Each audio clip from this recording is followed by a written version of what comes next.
Hello and welcome to another Doctor's Assistant 1 video, and today I'm doing a video on where is the Nintendo Virtual Console. And if you're not aware of what that is, it's basically a virtual archive, like an app that's like a virtual archive of Nintendo's pantheon of retro video games from NES to, I think it was N64 maybe? I'm not sure, and I think it started with the Wii onwards, so they've only had like 2 generations of sorts, but it's basically been on most of the Nintendo DS through to the newest 3DS, so the DS through to the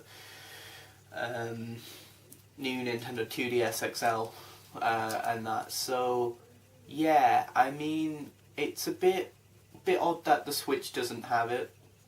Basically, yeah, where is the Nintendo Virtual Console in reference to why isn't it on the Switch, basically. Because I think for me, my philosophy is that it should be on the Switch, because I feel like I keep hearing online that there's a big majority or a big percentage of the demographic of people who play on the Nintendo Switch who are people who haven't been playing video games for like 10 to 30 years, but now are playing video games again because of the Switch, because of the convenience of being able to pick it up and not have to pause your life to play video games and dedicate time to playing video games, whether it be on consoles or PC, and that. So I think, people take it for granted who at my age that, PC gaming's the best, blah blah blah, PC Master Race, but, as you get older you have less time to play video games and that, so being able to play it on console is probably better, but if anything, playing on a handheld device is probably better, and that's probably why you see a lot of older people who probably play on mobile phones and that, mobile games and that, because not only because it's easier to use the interface, but not only that, but also because of the fact that the games are quicker and just easier to grasp in a shorter amount of time, but also they just don't have that time. They don't have the time to just sit down and play maybe 2 to 4 hours of a game a night and then finally complete Uncharted or whatever the game is, and that.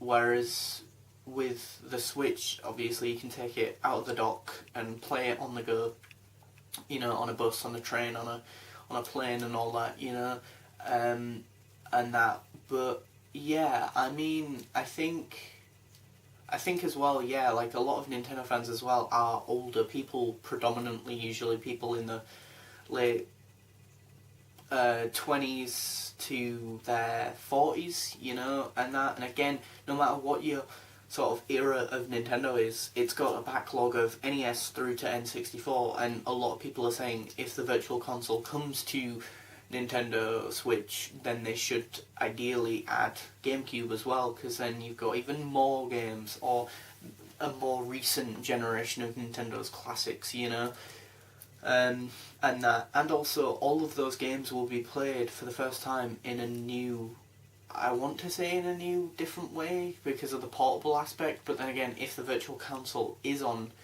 the handheld range of Nintendo products, then obviously that kind of isn't a valid argument for why they should put it on Switch. But I mean, I'm not 100% sure if the Virtual Console is on handhelds. I don't know off the top of my head person.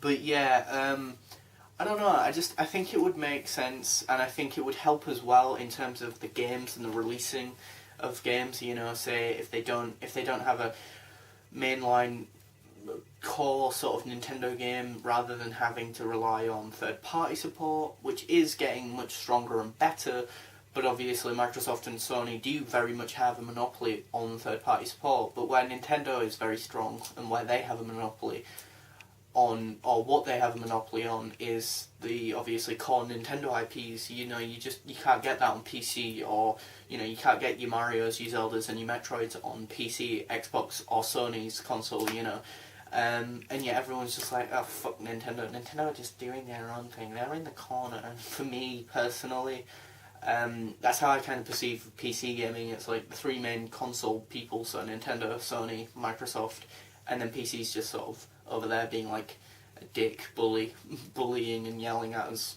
three, because we're not,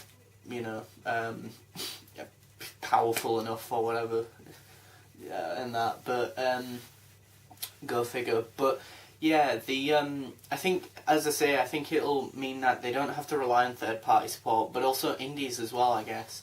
It'll just be another thing that, will just give a little bit more breathing space between core Nintendo IPs, third-party support, and Nintendo indies, or Nindies, sorry, and that, so if there's no real good heavy hitters in terms of their core IP, third-party support, maybe, they're porting over an old game like, say, Skyrim or Payday, and people are just like, it's just an old game, Nintendo don't have third-party support. I still hear that, to be honest, that they don't have third-party support, apparently.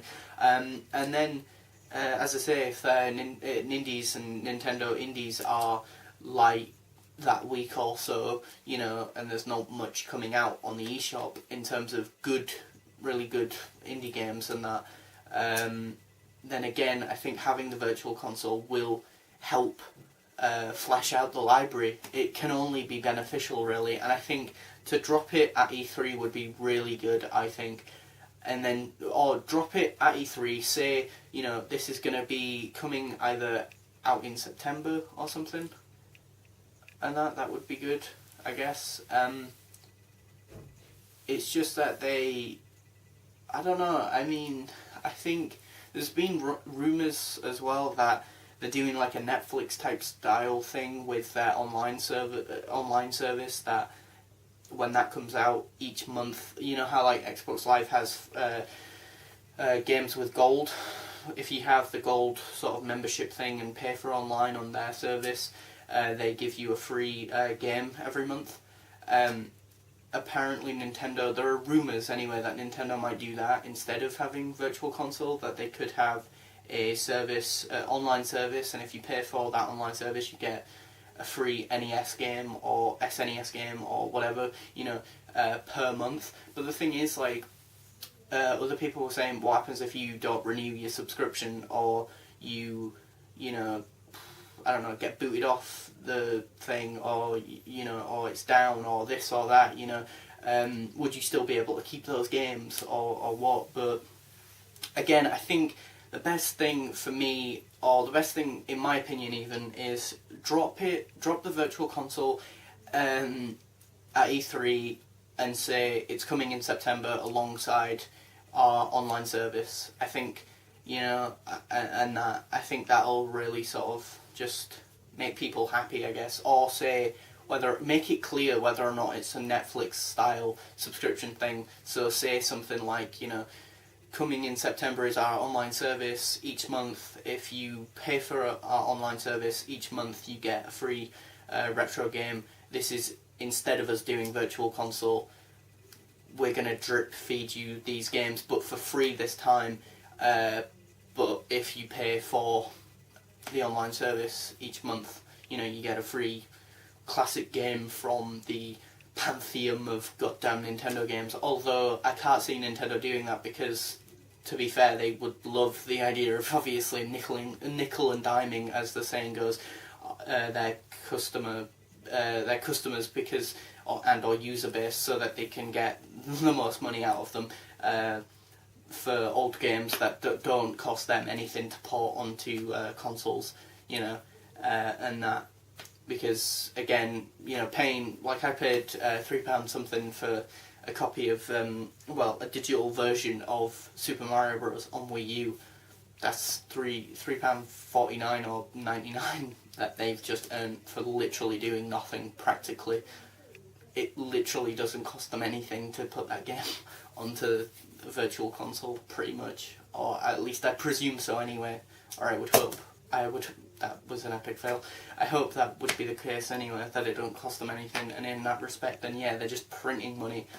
And I think that's why people are very concerned that the Virtual Console isn't on the Switch. That, and also the fact that, people just want it, you know. I think it's one of the most hyped and most asked things from the Nintendo fan base to Nintendo, that and obviously Smash Bros, but we're getting that in September anyway, so yeah.